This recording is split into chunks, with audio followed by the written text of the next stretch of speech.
Companhia para você das 8h30 até as 9 horas da manhã. Vou cumprimentar aqui já o pessoal que está comigo. Bom dia, Leandro. Bom dia, Daniele. Sejam muito bem-vindos aqui no Café Bom Dia. Bom dia, tudo bem? Bom dia você que está nos acompanhando. 8 horas 31 minutos nessa manhã. Bom dia, Dani. Bom dia, Leandro. Bom dia, Thay. Bom dia, pessoal que está acompanhando a gente aqui no Café. Acho que o teu microfone não está ligado. Espera aí. Problemas técnicos, mas agora sim, vamos lá. Bom dia, então, Thay, bom dia, Leandro, bom dia ao pessoal que está assistindo a gente aqui nessa manhã. Tudo bem, vamos lá então as primeiras informações do seu dia a partir de agora. Vamos lá então, pessoal, nós começamos falando de segurança. Ontem, infelizmente, um erechinense morreu em colisão no município de Carazinho. De acordo com as informações do nosso repórter, apuradas pelo Alan Dia, um homem natural de Erechim morreu em acidente de trânsito registrado na manhã de ontem, no quilômetro 330 da BR-285 em Carazinho. De acordo com informações da Polícia Rodoviária Federal, o fato foi registrado por volta das 11 horas e 20 minutos, sendo uma colisão frontal que envolveu um Fiat Uno de Caxias do Sul e um Ford Ka de Passo Fundo. Os condutores dos dois veículos, infelizmente, morreram no local. O condutor do Uno, identificado como Cleo Nassib Duarte Monteiro, de 38 anos, era natural de Erechim, e o motorista do Ka, Alessandro Siqueira da Rosa, 36 anos, natural de Passo Fundo. Eles foram dois passageiros que estavam no Ford, foram socorridos e encaminhados ao hospital para atendimento. Infelizmente, né, pessoal, um óbito aí ontem. Muito bem, olha, 8 horas mais 33 minutos, esse é o Café Bom Dia. Você pode participar conosco a partir de agora, deixando o seu recado. Nós estamos ao vivo no Facebook do Bom Dia, nas redes sociais e também em podcast a partir das 9 da manhã no canal do YouTube. Você que nos acompanha aqui pelo Bom Dia, um ótimo dia para você. Capa do Bom Dia desta terça-feira, dia 12 de janeiro de 2001, fala da economia. Falta de matérias-primas inflaciona custo e limita a expansão aí na produção industrial. Mesmo assim, empresários e lideranças locais mostram aí otimismo para 2021. Dani. Leandro, ontem a gente conversava sobre o Enem, né, e sobre as questões das reivindicações que os alunos estavam fazendo, tanto nas redes sociais, quanto também em notícias. E ontem mesmo eles fizeram, então, esse ato, os movimentos estudantis, protestando pela não realização do Enem nos dias 17 e 24 agora, né, de janeiro, né. O governo, porém, ele argumenta que mudar o calendário pode inviabilizar o início do ano letivo nas universidades federais. E o INEP também defende a do Enem após esse pedido de adiamento, né? Sobre isso, os alunos, eles pautam que eles querem um adiamento que garanta de verdade a realização das provas, com um plano de estruturação, de democratização de acesso à educação e de proteção à vida dos participantes, né? Muito bem, olha, um assunto importante, no próximo dia 17 tem Enem, né? Então, importante aí para todos os alunos que estão acompanhando. Nós já temos naquele período de vestibular aí também, muita gente está se preocupando com toda essa situação. Vamos seguir acompanhando isso daí. Tayane do Carmo. E falando também, Leandro, a respeito do Enem, acho que eu vou precisar de uma aguinha aqui que engasgou a voz. Enquanto você vai tomar sua água aqui, então eu vou falar para você que está ligado com a gente. Olha aqui, o Comitê Regional aplicou a cogestão e adotou a bandeira laranja para a R16. Ontem à tarde, o governo do estado decidiu aí que a nossa região vai permanecer em bandeira vermelha por mais uma semana. Mas horas antes, o Comitê Regional da AMAL já havia aí se reunido para definir a bandeira laranja para a nossa região. O que determina é a flexibilização de algumas atividades, né? Como, por exemplo, a abertura de bares e restaurantes e também o comércio em geral, aí, que tem essa flexibilização na bandeira laranja. Dani, você tem mais destaques para a gente, hein? Tenho sim, Leandro. Falando sobre educação, também a gente tem uma matéria hoje no nosso jornal impresso, também no jornal digital, da nossa repórter e jornalista Amanda Mendes, que ela traz ali no destaque sobre as redes municipais, né, de educação, que em março as escolas devem retornar com 50% dos estudantes em formato presencial. Que era uma coisa que a gente já vinha debatendo nos últimos meses sobre esse novo formato e como ia ser, né, essa volta às aulas. Então, foi já a secretária municipal já deu então o seu relato falando sobre a volta com 50% dos estudantes e nesse novo formato, né? Muito bem, tá aí.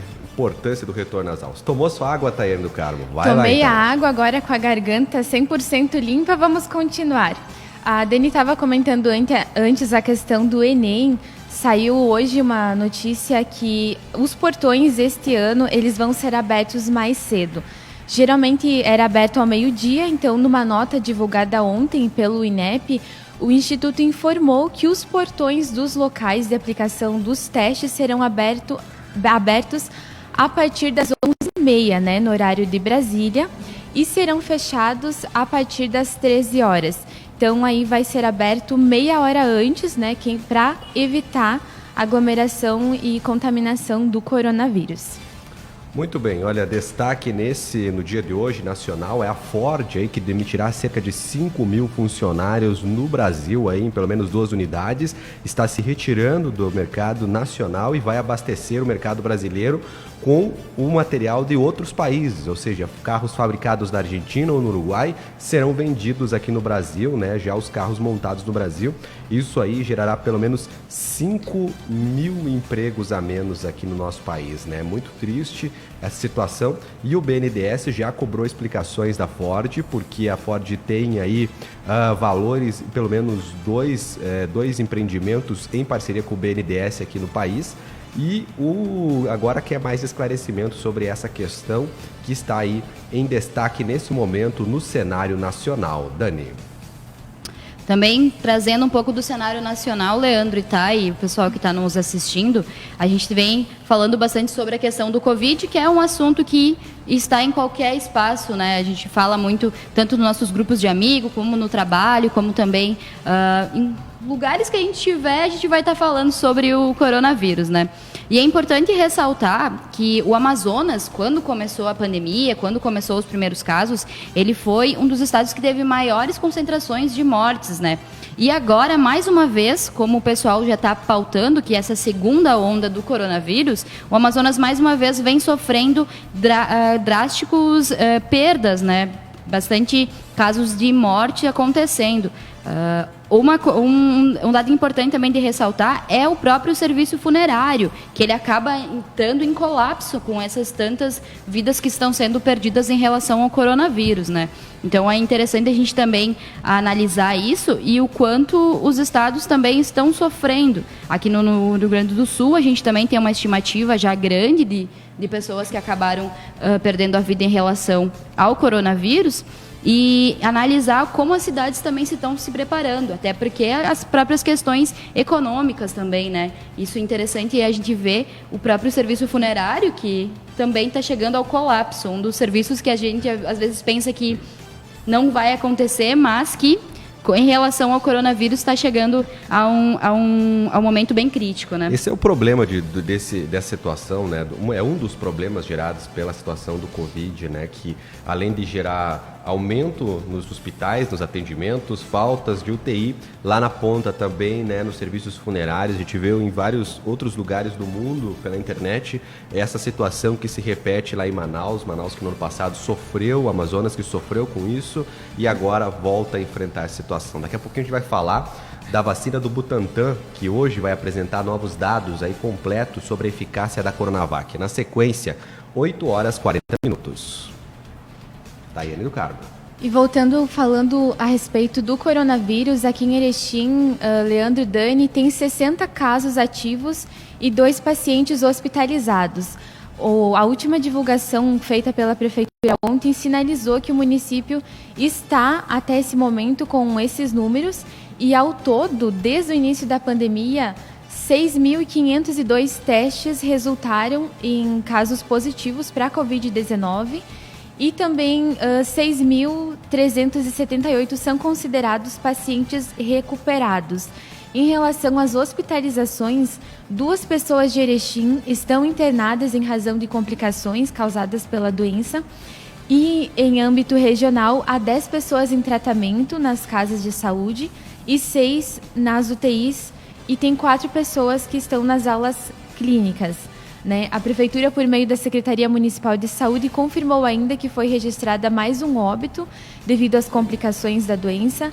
E a vítima foi uma mulher, né? É uma mulher de 77 anos.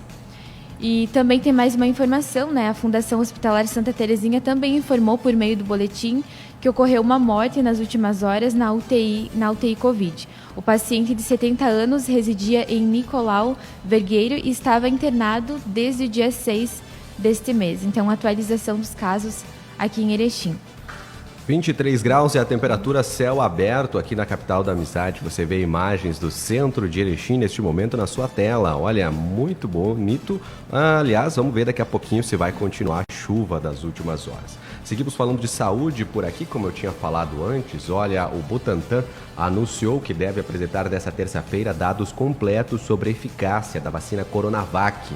No dia 7 de janeiro, ao apresentar resultados dos testes no Brasil, o Instituto anunciou 78% de eficácia em casos leves e 100% em moderados e graves da Covid-19, mas não revelou o índice total.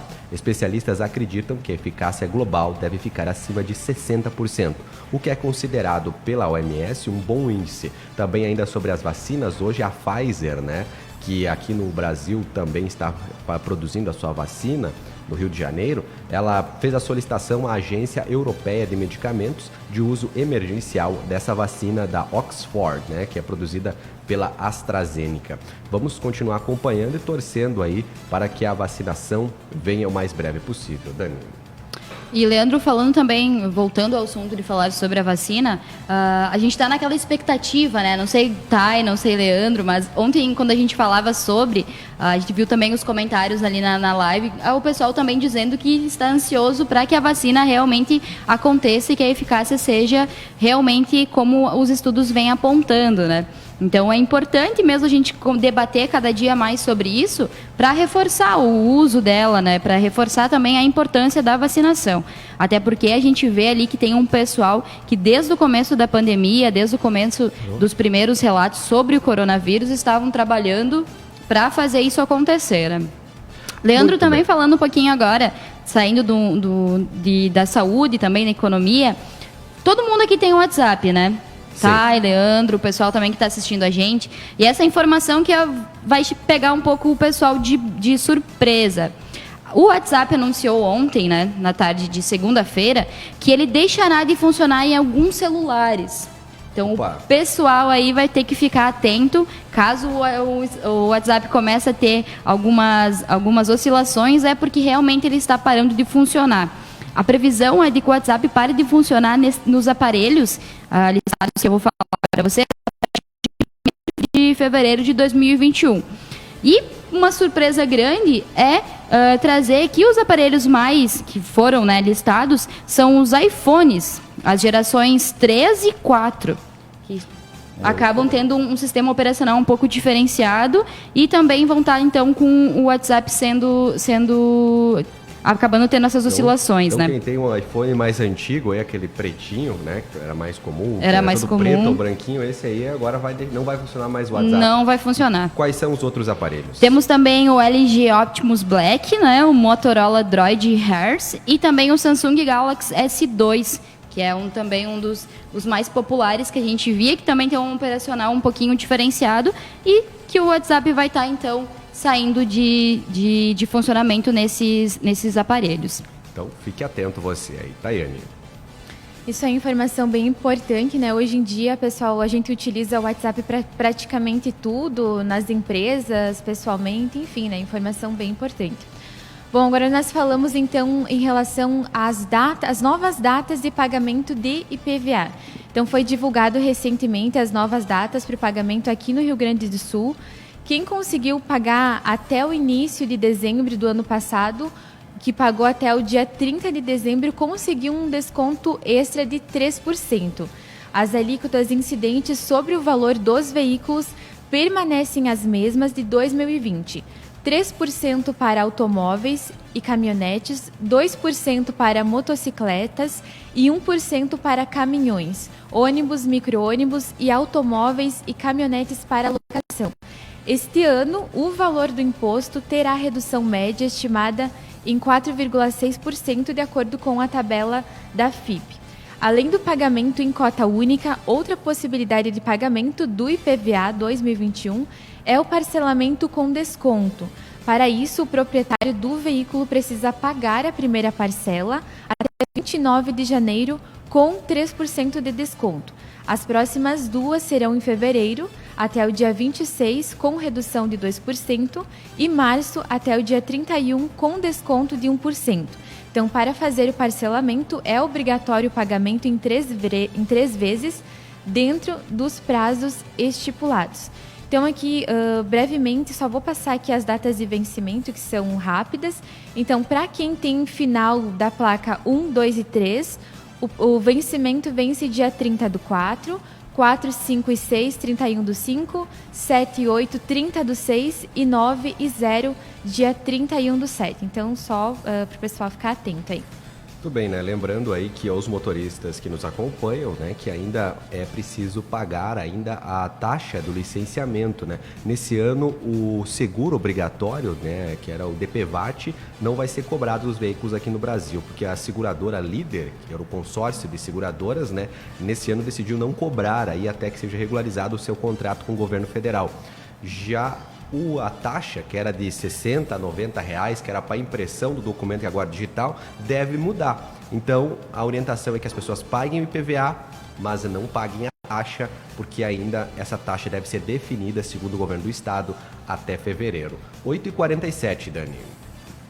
Leandro, a gente estava falando sobre as novas reformulações ali em relação até o retorno às aulas, e a URI, ela começou a realizar agora nos últimos dias as formaturas de verão, porém em um formato extremamente diferenciado. As formaturas, elas estão sendo feitas online. Então, o pessoal que está colando grau agora, teve um novo formato para fazer esse acontecimento, né? Até a gente conversava sobre isso na redação e também no jornal nesses últimos dias, do como a tecnologia hoje ela está sendo muito importante. A gente não pode nem pensar em não ter ela, até porque a gente está agora fazendo formaturas online com o pessoal fazendo a sua colação de grau. Então, a URI começou nesse último final de semana esse novo formato, né? E também colando grau os nossos futuros cientistas da computação, engenheiros elétricos e arquitetos e urbanistas. Muito bem, parabéns a todos os formandos. Você vê imagens de Erechim, céu nublado. Daqui a pouquinho você vê se tem previsão de chuva, temperatura de 23 graus nesse momento. E olha, nós falamos agora há pouco da questão da fábrica da Ford, que está saindo do Brasil, né? Aqui no Rio Grande do Sul, a fábrica da Ioki, em Nova Prata, também vai fechar e vai deixar 300 funcionários aí desempregados, né? A fábrica da Ioki, localizada na Serra Gaúcha, deve encerrar as atividades no mês de maio. A decisão é da General Mills, dona da marca. Foi comunicado oficialmente nesta segunda-feira à prefeitura e também à comunidade pelas redes sociais. Segundo nota, a companhia ocorrerá reestruturação em parte das operações no país. A partir de maio, a empresa concentrará a sua produção de pipoca na cidade de Pouso Alegre, Minas Gerais. A companhia afirma que vai acelerar o crescimento dos negócios no Brasil, apontando como um dos mercados prioritários esse daí, né? Cresce o mercado no país, mas o nosso estado perdendo aí mais uma empresa, menos 300 empregos, né, Tayane? Exatamente, Leandro. Então, isso são resultados, como nós acompanhávamos, da doença, da pandemia. E, infelizmente, com a crise, agravou o fechamento dessas empresas bem importantes e que, infelizmente, muitas pessoas estão ficando sem emprego. E ainda falando de saúde, Dani, Leandro, a Anvisa divulgou novas orientações para as farmácias e drogarias. Então, conforme a nota divulgada recentemente, as farmácias que são serviços essenciais e elas não fecharam durante a pandemia, a orientação é que elas não venham a deixar de seguir as orientações em relação à prevenção da Covid-19. Até porque as farmácias são os lugares que mais as pessoas estão frequentando nos últimos tempos, nos últimos dias. Então, conforme a nota, as farmácias elas devem estabelecer barreiras preferencialmente físicas entre funcionários e usuários, como também entre os próprios funcionários. Recomenda-se ainda que o distanciamento seja de no mínimo 1 metro entre elas e limitar o número de pessoas no interior do estabelecimento para evitar aglomeração no balcão de atendimento ou nas áreas de pagamento. Além disso, os estabelecimentos podem definir estratégias para diminuir o tempo que o usuário permanece na fila e estratégias para controlar o fluxo da entrada de clientes no estabelecimento. Se as condições climáticas permitirem, disponibilizar local externo para a área de espera podem ser feitos também. Então, de acordo com uma nota da Anvisa, as farmácias e drogarias devem também disponibilizar insumos de proteção e prevenção para as pessoas, tais como sabonete líquido, preparações de álcool, 70%, e também equipamentos de proteção individual para o atendimento seguro e adequado para os funcionários, no caso, estando esses em fácil acesso e suficientes também para os clientes e a equipe. Então, aí um reforço para as farmácias. Muito bem, são 8 horas mais 52 minutos, ainda você tem 8 minutos de informação ao vivo aqui na TV Bom Dia. Nesse momento, temperatura na casa dos 23 graus para você que está nos acompanhando, e você pode participar aqui do nosso programa deixando a sua mensagem no nosso Facebook. A Rosa Helena Schitamini, bom dia para você, obrigado pelo carinho, e a Maria Hoffman está participando. Bom dia para você. Você pode participar, compartilhar e deixar o seu comentário, a sua opinião aqui conosco. Daqui a pouquinho tem a previsão do tempo, agora tem mais informações, Cadani. Leandro, a gente falava ontem e também hoje sobre questões de tecnologia, sobre o quanto a pandemia, de alguma forma, fez com que o pessoal ficasse mais em casa e usasse recursos como os streamings de transmissão de séries de vídeo. E olha só o que o YouTube ele lançou na tarde de ontem. Ele criou um fundo para ajudar criadores negros contra o racismo estrutural. O YouTube ele vai disponibilizar um valor para que esse pessoal que faça conteúdos, influencers, blogueiros, eles tragam conteúdos voltados para esse segmento, falando sobre racismo, falando sobre como é também estar vivenciando esses últimos tempos em relação ao povo negro, né? E ele vai estar disponibilizando de um valor X para que esse pessoal construa conteúdos que possam ser disponibilizados de forma gratuita, para que o pessoal também tenha informações voltadas a esse segmento. Um importante avanço que a gente vem vendo nesses momentos, né? E trazendo informações de uma forma, em uma plataforma que realmente é mais acessada diariamente, né? É impossível a gente não ter acesso ao YouTube hoje em dia, tanto aqui a própria TV Bom Dia também tem seus acessos a partir dessa plataforma, e o pessoal durante o dia também gosta de assistir um vídeo ou ouvir uma música através desse local, né? Então um bacana avanço que o YouTube acabou trazendo pra gente, né? Olha, Dani, você sabe que hoje é o aniversário de uma velha conhecida dos brasileiros, viu?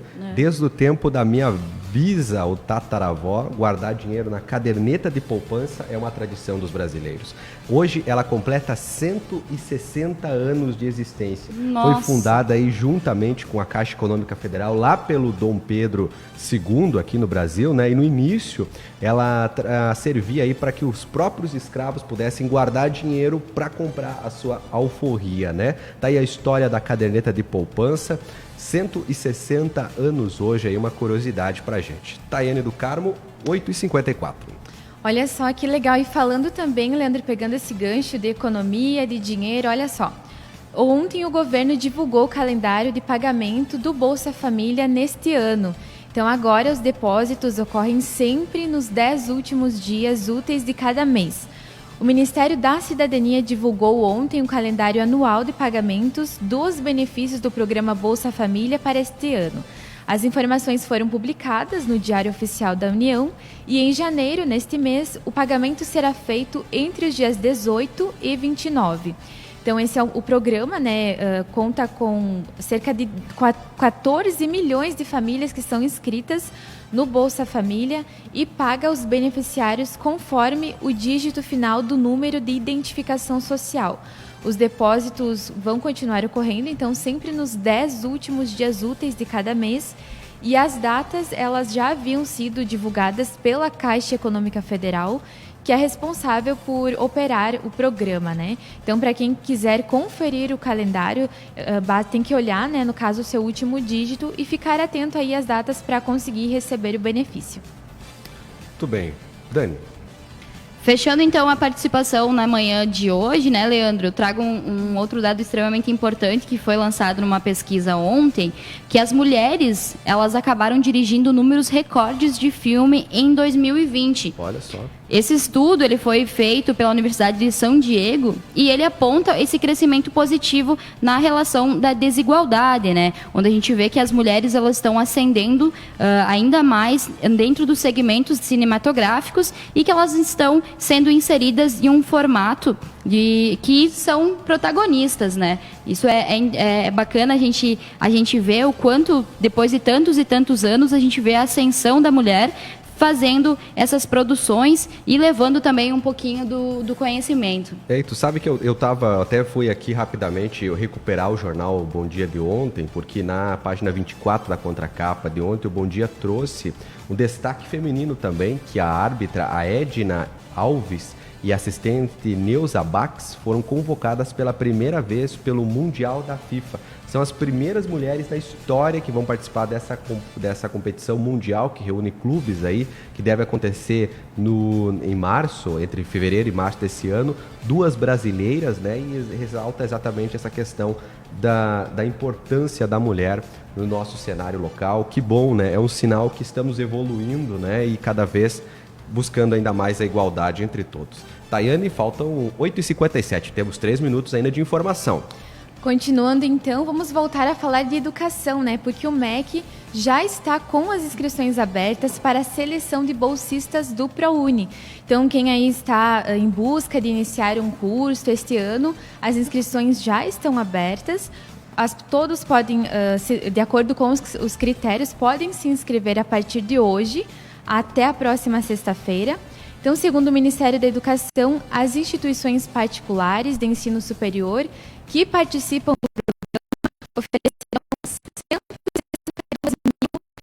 162 bolsas de estudo, sendo 76.855 integrais e ainda 85.167 parciais, né? Com 50% de desconto sobre o valor do curso. A relação das instituições e dos cursos disponíveis pode ser consultada na página do programa, por meio da internet, e também é possível pesquisar as opções ofertadas por cidades e por tipo de bolsa, né? Seja integral ou parcial, modalidade presencial ou à distância, né? Então, aí já estão abertas para quem está em busca de uma oportunidade neste ano, Leandro. Muito bem, olha, a previsão do tempo para você que está acompanhando a gente, olha, nessa terça-feira o sol deve ser alternado com pancadas de chuva e possíveis trovoadas. A mínima deve ser de 19 e a máxima de 31 graus. A previsão é de 14 milímetros e a umidade relativa do ar deve ficar em 50%. Destaque aí para essa previsão de chuva nas próximas horas. Minha amiga, meu amigo, você que vai lavar roupa, fique atento. Na quarta-feira tem predomínio de sol amanhã, apenas com poucas variações de nuvens. O tempo deve permanecer da mesma forma, com mínima de 18 e máxima de 28, já sem previsão de chuva, assim até a próxima sexta-feira. Já no sábado nós temos uma nova precipitação na nossa região, com previsão de 9 milímetros, onde a umidade relativa do ar vai aumentar, mas as temperaturas permanecem sempre com mínimas entre 15 e máximas até 30 graus, se bem que ontem o calor parecia estar a 60 graus, né, Dani? Estamos chegando ao final do nosso programa de hoje, 9 horas em ponto. Obrigado pela sua participação, Dani. Obrigada, Leandro. Obrigada, Thay. E para o pessoal que está assistindo, a gente falando sobre o tempo, é bom sempre reforçar, levar aquele guarda-chuva junto, porque a gente nunca sabe quando que vai começar a chover. E Erechim é um absurdo. Quando a gente vê o sol tá alto e no final já começa a dar uma chuvinha, uma garoinha. Então, um bom dia para todo mundo. Bom dia para você. Obrigado por você que nos acompanhou. Amanhã eu te espero 8h30 da manhã. E você que nos acompanha, o nosso muito obrigada. Lembre também de passar o protetor solar, né, como o pessoal está comentando. E amanhã a gente se encontra novamente aqui no Café Bom Dia a partir das 8h30 da manhã. Um bom dia para você.